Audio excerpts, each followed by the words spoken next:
Chapter 9, Gender, Gender Identity, Gender Expression, and Sexism. These are the learning objectives for Chapter 9. Feel free to pause. A continuation of the objectives for Chapter 9. We are going to define gender.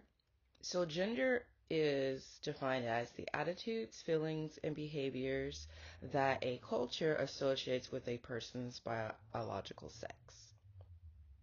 So people usually take on the characteristics of that gender. The sex would be male or female. Gender roles would be the roles, the attitudes, the expressions that a person takes on.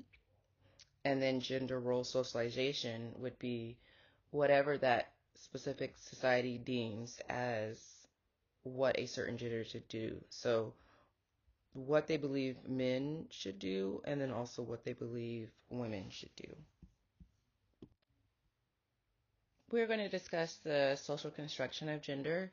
So boys and girls, children, they learn who they are and what they're expected to do in a society off of their parents, the adults, the teachers, and how other peers react to them doing certain things. So people do have gender reveals. People do dress their babies differently when they come out, especially color-coded. People decorate their children's rooms different colors. People associate aggression and being physical with boys, and they associate being dainty and being adorable with girls when they are young. So basically, gender is looked at as a legal status, and the legal status could be boy or girl, and then later on male or woman or man, or male or female. And this is from social expectations, and then how people are supposed to act over time as far as socialization goes is basically whatever the society deems. So you might hear the term traditional gender roles, and that some people don't ascribe to that. And that would just mean that they might not believe that the male has to make all of the money and that it's okay for a female to contribute or to also have a high paying job. It just depends on the family. But the chapter talks about the construction of the way that we view gender, how we treat gender in our society.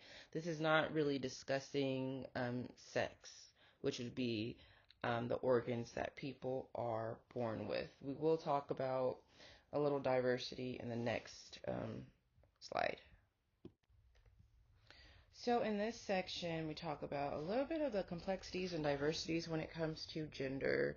So we already talked about male and female. There are some people that are born intersex, or they have features of both. They could be called a pseudo-hermaphrodite, and sometimes this is dealt with surgically immediately after the child is born. Sometimes it's dealt with a little bit later while the child is still very young before they would remember.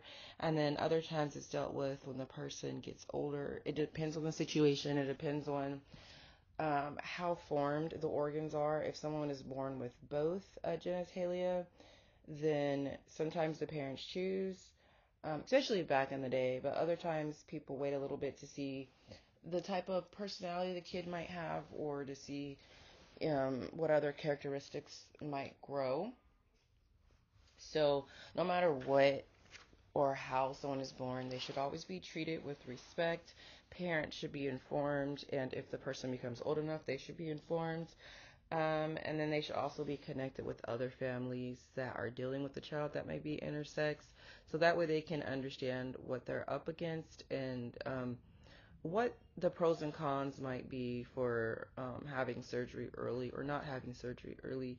If you want to know about this devastating case that occurred with these parents that ended up with twins, and then one was later raised as a girl due to a doctor's misstep. They basically cut off the baby's penis, so they made that baby into a girl, try to raise it as a girl. So that, if you want to know more about that story, it is on page 413, and it ends on page 415. When it comes to gender role stereotyping, people do have birth announcements, gender reveals, they dress babies differently, they decorate the rooms differently, they place different toys in front of them differently, they interact differently in front of their child. And so the child eventually picks up on these things pretty quickly, and they decide how they should act and what they identify more as. And so that continues on throughout the lifetime. In childhood, it continues on past when they're a baby. So boys are usually treated more physically, girls treated more gently. If boys fall or get messy or are loud, they're encouraged for that. They're also told not to cry. Girls will more so be coddled and loved on and, placed in or around pretty sparkly things. And then in adolescence, the gender intensifies because people go through puberty, so they might take on more of those traditional behaviors. And this comes from, media, teachers, parents, everybody. Sort of backs up of how our society believes male and female should be raised and how they should act. We have ideas of what's feminine and what's masculine, and that is also placed on children. Of course, there's some cultural differences that could go into there when you look at various cultures around the world. But as far as America goes, or the U.S. goes, we have traditional values still when it comes to male or female. Of course, this does not apply to everybody. And then when it comes into adulthood, it talks about how women are, the type of jobs they take on, nurturing roles, and then also how men take on certain needs, but also how, since boys are taught not to cry or share their emotions, this is not so much with Gen Alpha or Gen Z. Millennials are making some concessions and differences when it comes to how they raise boys when it comes to emotions, but still there are a large number of men and males that are taught not to show their emotions, and that contributes to weakness. And sometimes men are taught that they have to make more money, they have to lead the household, and have more status. And then women, there's more pressure on them to look a certain way, to deal with beauty standards that men don't have the pressure of. And then also there's a lot of emphasis put on being married and being a mother. So there's issues when it comes to freedom and stereotyping, both for men and women. As far as pressure goes, like the men have more pressure to succeed and have good providing job, and women have more pressure to be in a supportive role. When it comes to males and females, there's some tests that show there's really no difference in IQ as far as intelligence goes. However, there are some forms of research that have shown that men are better with spatial manipulation. So that's why some people will attribute men, how they back into parking spaces, how that is more likely something you'll see a man doing versus a female. But that has to do with patterns and spatial manipulation and understanding. Some research has shown that women are better at remembering things and multitasking. Also, that women have better verbal skills. Some people attribute men not having as good of verbal skills just because they're taught not to talk about emotions and certain things when they're younger. So that kind of hinders them, and it's not something that is inherent, but just something that's taught over time. And that sometimes men will score higher on various tests to have the higher paying jobs. When it comes to communication, women are able to understand better and explain themselves better, and men aren't. And of course, I already mentioned that could do with how they are raised and how society sees them. The rest of this chapter talks about some significant issues and events that women may experience. A lot of it will be unpleasant to discuss or talk about, but this is information that is in this chapter. So that it talks about the economic inequality between males and females, and then also that there's economic inequality by races also. And then it's going to talk about sexual harassment, different forms, sexist language, sexual assault, domestic violence, domestic abuse, interpartner violence, and then empowerment, and also treatments and like support for these different situations. The chapter goes into the economic inequality between male and female. There are some differences as far as 77%, as far as women go, on the dollar that men are paid in various positions. There's also a decrease when it comes to race. There is, in the book, it talks about a spotlight on diversity, 9.3, and it talks about the median weekly earnings of different races and by gender, and that there have been some changes that have been made as far as laws, but the gap has not closed as far as the gender pay gap.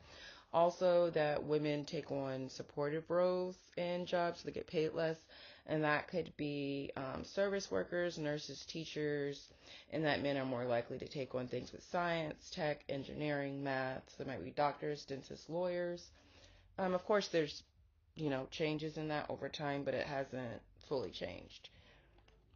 And that there are differences in this, and there are some barriers.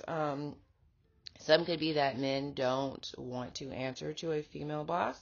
Some issues could be that there is the glass ceiling, where women are unable to get to a certain level of pay or status in their job, so they kind of hit a wall or hit a ceiling. But it's glass because it's something that they did not see or that everyone can't see. It just depends on perceptions of society, and then it also could depend on the state at the time, because there's different emphasis placed on male and female and traditions and roles depending on the state or the portion of the U.S. someone lives in. And then also there are occupations that are more male dominated and occupations that are more female dominated. But basically that men are usually in positions of power, and that people view leaders and people in power as male, 6 foot. There's race that plays into that, and then also people that are from higher class or that are wealthy. Sexual harassment is something that many females and or girls have dealt with on the job. Men do deal with sexual harassment. It is not dealt with as much, and that is in part due to society and how things are viewed when it comes to harassment. But sexual harassment is illegal. It's against the Civil Rights Act of 1964. And then also sexual discrimination was included in 1991. And then when it comes to school, there are the Higher Educational Amendments of 1972 that prohibits sex discrimination on university campuses. So there are laws to back up and to support people that are dealing with sexual harassment, sexual abuse. So it's any unwelcome sexual advances. It could be something that's talked about. It could be something that's somebody's assuming, or that somebody is perpetuating. It could be actually touching somebody in an inappropriate way, a way that they don't want. It could be something that is implicit or explicit. So it could be something that's out there, loud, very forceful, or it could be something that's more so implied. It could be talking about certain jokes or belittling certain genders. It usually includes somebody that has more power, and they use coercion, which deals with force, quid pro quo, or making somebody do something that they don't want to really participate in, but they do it because they want to keep their job or job security or get a raise. So some people are punished if they don't participate in certain acts, and other people, they might not be punished. They might have too much attention drawn to them where they feel very, very uncomfortable. So there's dissimilar treatment, and this could happen in same-sex situations also. And it could make the work environment troublesome, offensive, stifling. The person just is their work is interrupted, it's hostile, they don't feel safe. Um, and then also now there are just laws that can help with managers having to do something, and they need to be aware of any harassment that anybody's facing and do something to deal with the situation. And then also in educational settings, the student needs to be protected, or the teacher needs to be protected. So anybody that is reporting these things needs to be protected and supported so they don't have to keep dealing with it. And hopefully people can have a more safe environment to work with. And there's negative effects psychologically. People can be embarrassed, feel shamed, feel like they're not going to be believed, looked at as a problem. They might have fear, intimidation. They might be nervous, irritable, experience post-traumatic stress, have trouble sleeping, have neck pain, back pain, gastrointestinal disorders. They might have issues with eating. They might have a lot of job turnover. It might cause chronic health issues. It might cause chronic mental health issues also.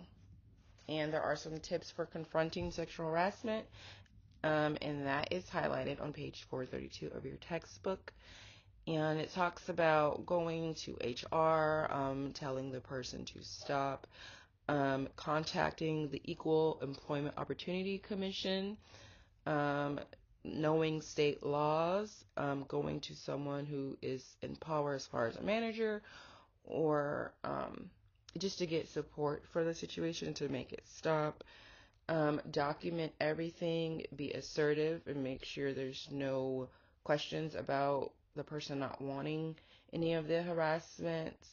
Make sure they're able to talk about the problem, have witnesses get involved, and follow procedure to get rid of the situation. Sexist language is another form of sexual harassment. Some people might say it's a joke, but it could make the work environment or school environment offensive, stifling, derogatory, um, discrimination. It could really just make people feel very uncomfortable. Um, and there are procedures as far as helping people deal with this, and it should be things that are dealt with that no one has to deal with at their job. Also, it talks about language such as chairman, salesman, congressman, and just having people maybe use different words so that way people have a safe environment. Also, the form of using Mr. versus using Miss, Mrs. That basically tells personal information about the woman, but never tells personal information about the man. So not making people delineate if they're married or not, and if that has to do with their workability. So, rape and sexual assault starts on page 433 of the textbook. Rape is anything that's forced sexual intercourse. It could be something that is physical. Um, it could be a body part forced into a person or an object. It's any type of forced sexual activity. It could be oral, any type of penetration. It could also be attempted rape, which is a person trying to rape somebody, which could be verbal or physical. There are a wide range of examples of how this could be done. It could be attacks. It could be forcing, grabbing, fondling. There are large percentages of rape that still happen in the U.S. Usually it's by somebody that the survivor knows. And usually it's not done in a dark alley. It's usually done someplace where the woman feels safe. I say woman because it's usually a woman. However, there are incidents of men being raped. And of course, those are less reported due to how society views men and weakness and being a victim and also being a survivor in certain situations. Additionally, women also underreport rape. So the numbers that are stated are numbers that are out there, but it's not always something that's followed up on or even reported. There are different types of ways of looking at rape that the The chapter goes through, it has theoretical views of rape. It talks about victim precipitated rape, and that's where people blame the victim or the survivor for the rape, saying that they wanted it. Um, it talks about the rapist, psychopathology, and basically they're unbalanced, they're unhinged, they're crazy, and that's why they rape people. And then there's the feminist perspective of rape, and it basically says that so it's like a logical reaction for men when they live in a society that shows them that it's okay or not so bad, or it's just something natural that happens. It doesn't really, it places emphasis on like movies, media, songs, societal views, um, and the way people end up blaming themselves for the situations, and the way maybe law enforcement might handle it depending on their training. But a lot of people, when it comes to rape, as survivors, they blame themselves. So it sort of makes it to where these things go underreported or they don't fight it. And also, people aren't convicted, or if they are convicted, they don't get much time. So the book goes over some common myths about rape. So one of the common myths is that it's done in dark alleys, which I already mentioned. It's usually done in places where the woman is comfortable or it's someone that she knows. Um, and it's more so done by someone she knows. So a common myth is that it's done by strangers. Um, Also, people do use date rape drugs, so making sure that drinks are safe is important. It talks about roofies, GHB, um, and Special K, ketamine, that are put into drinks. Another myth is that the textbook talks about is that some people believe that women want to be raped, or that ends up surrendering to it. Another myth is that women, because of how they dress or their behavior, um, and then the textbook talks about a profile of a rapist where there isn't just one profile, but there are some things in their background that might predispose somebody to becoming a rapist. And one would be if they've experienced it or they witnessed it growing up, if they lived in a violent, angry environment with those types of abuse, watching someone that they care about deal with aggressive behavior. Um, they might use it to enhance their self-esteem, to have domination over another person, and they also lack empathy. It's not something that they believe in. They might harbor or have anger towards women. They might see women as sexual objects. They might feel like women owe them if they buy them, a meal or a drink, and they believe in their self importance. Now, there are three basic categories when it comes to rape that the textbook talks about. So it talks about an anger rapist, and that's somebody who's very violent. They might use a knife. They might feel themselves as not a macho, and they use force. And that makes them feel better. It's not really about the sex for them. It's more about the rape, and how much physical pain they can inflict on somebody, and psychological pain. And then there is the power rapist, and that person wants to exert their power because they have some type of deformity or they are unable to have an erection. So they will force people into sexual situations and rape them and assault them, and attack them. And it's something that they might have planned so that way they can feel some justification or feel better about themselves and their situation. And then there is the sadistic rapist, and that person has a certain type of fantasy that is aggressive, and they want to act that out, and they are going to spend more time doing that, and then they want to meet their uh, goal, and they get gratification from the more perverted or harmful the situation is for the survivor in the situation. So sometimes anger is involved, and sometimes anger is not involved. So when it comes to dating, some men believe that people who rape people usually have alcohol involved, or some type of date rape drug. They have the woman's like her suspicions down. So it's usually someone she knows in the place that she knows. Some people really believe that the woman wanted it, or she shouldn't have started it if she wasn't going to finish it. The textbook also talks about that the woman will eventually gives in because she really does want it and she needs to release herself. The textbook talks about that the woman loses her right to say stop if it's something that she started participating in, like maybe earlier or some other time. So the outcomes of these things are that the woman feels like her life has changed. She has types of trauma, so it could be post-traumatic stress disorder, and some people call it rape trauma syndrome. There are the acute phases where people have immediate reactions, and then there's the long-term phases where, people have the negative emotions with it, but they also might lose their trust in people and relationships and situations. Um, so it just basically talks about what social workers and medical professionals can do as far as helping the woman feel safe, letting her know her options, not pressuring her as far as reporting it or not reporting it, making sure she gets a rape kit,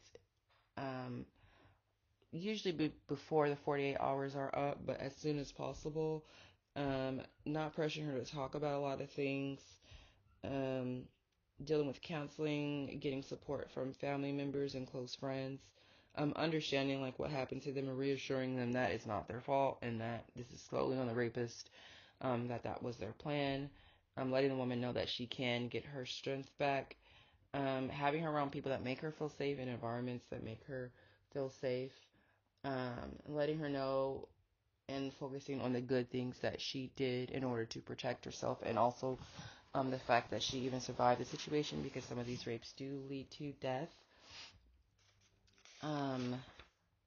The textbook also talks about if someone's going to report or not report to the police, and if they want to prosecute or not prosecute, because it's expensive, because it's going to become made more public, because a lot of rapists get off or they don't really deal with much.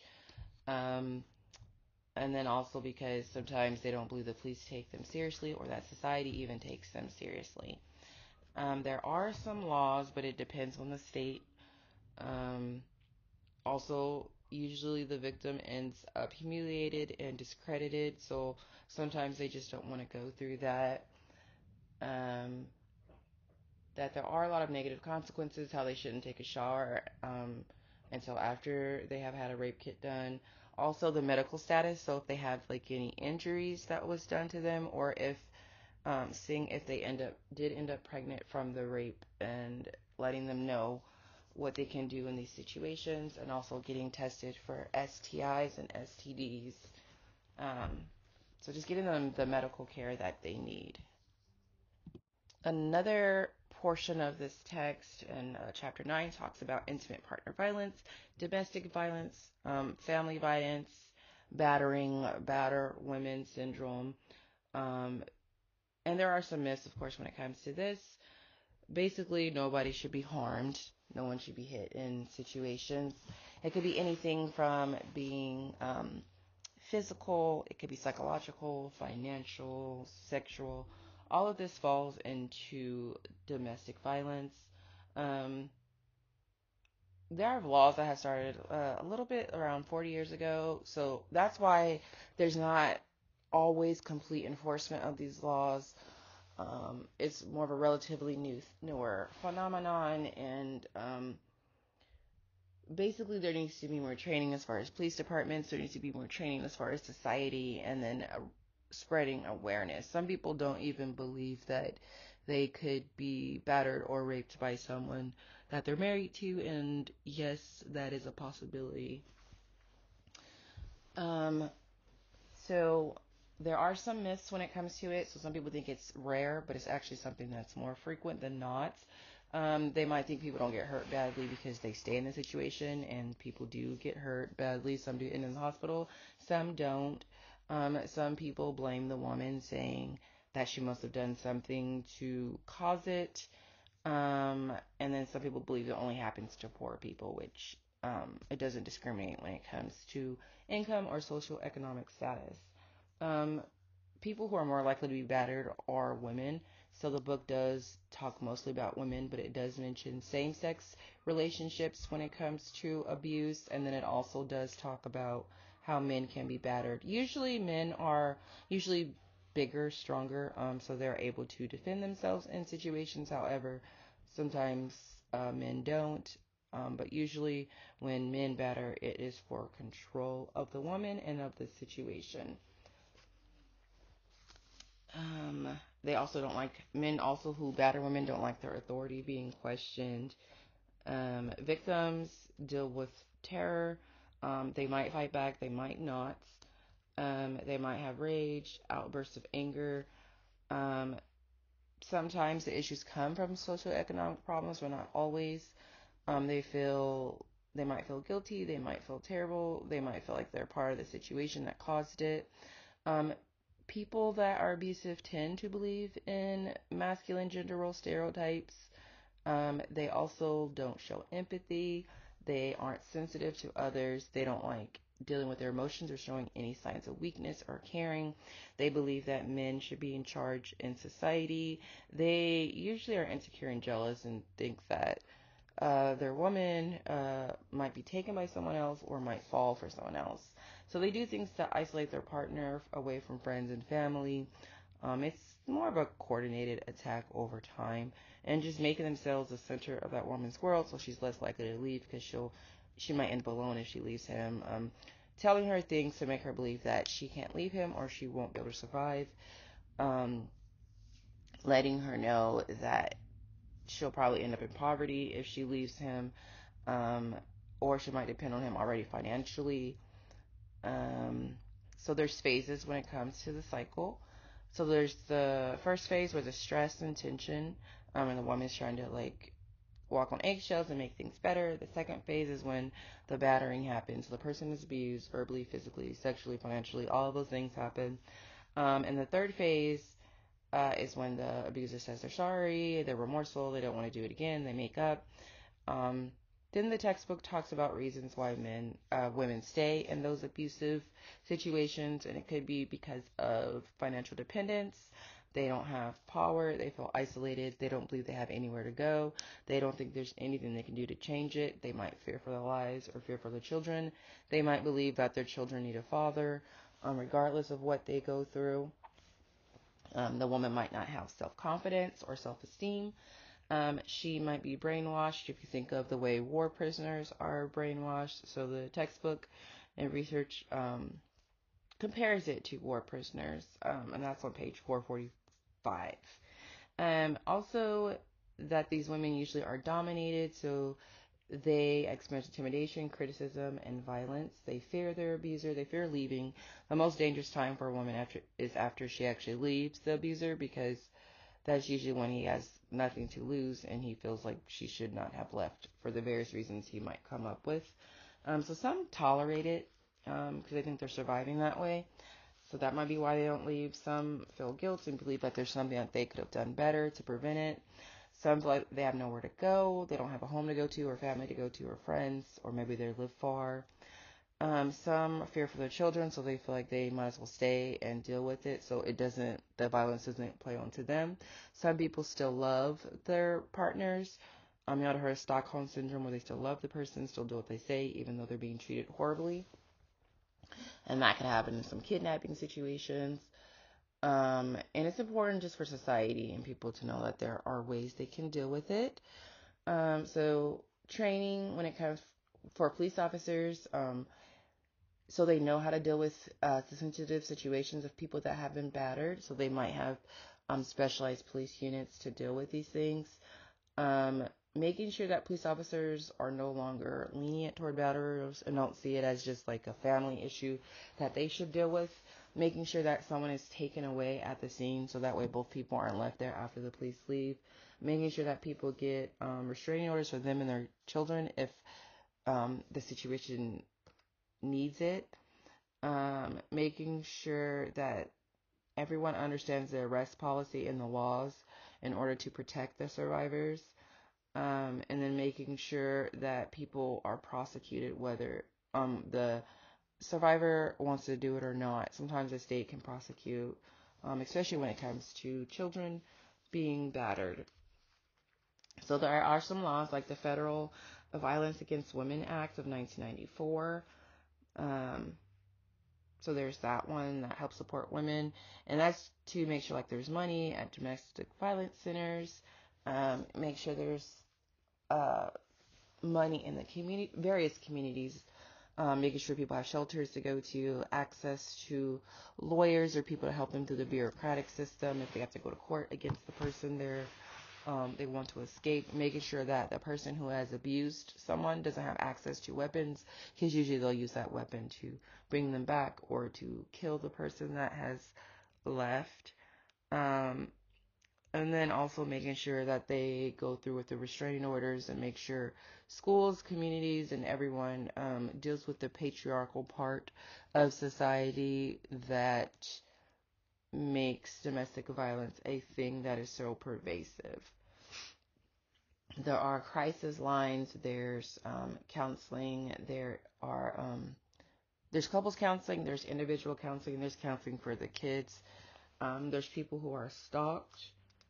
Social workers could deal with educating the public, educating schools, educating the victims, and also dealing with men who are batterers so they can deal with their anger and their rage and get help if they want to no longer be that person anymore.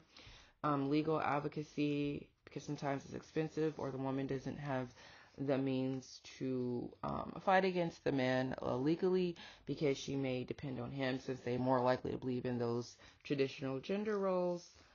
Making sure that there's assistance and advocacy to get them, the victims and the survivors, support, having access to children's services, having access to intervention programs, access to transitional housing. It's important to have access to pregnant teens that are also abused, access to preschools and services that are in other languages, assistance with getting employment or getting government assistance temporarily to help them still have a place, still have access to food and nutrition, and hopefully getting a place to stay. Just offering support and helping the woman feel safe, having her establish a safety plan, especially outside of the home, so she's able to leave, letting her know that she can start over, teaching her the laws, rules, teaching her how to advocate for herself, advocate for others, having substance abuse programs, help with communication, helping people with decision making, which will help with problem solving, which in turn helps with self-confidence and self-esteem, and then that will encourage people to believe in themselves and to seek change.